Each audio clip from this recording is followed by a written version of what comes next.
Hey everybody, it's Bridget and I am coming at you today from Broward College in Pembroke Pines, South Florida, Fort Lauderdale campus. There is a hemp workshop here today. This is so cool. It's actually a public workshop where anyone can come and speak their mind, give opinions, and really just concerns.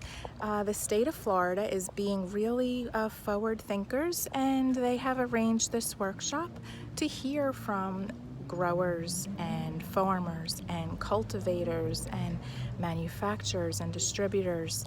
And we are here today representing My Hemp Benefits to make sure that we are compliant and that everyone can feel comfortable they are getting a safe, medicinal, fabulous product, which is exactly what hemp was supposed to be. So have a great day, everybody. Keep looking forward to hearing from you guys, and we'll talk to you soon. Bye.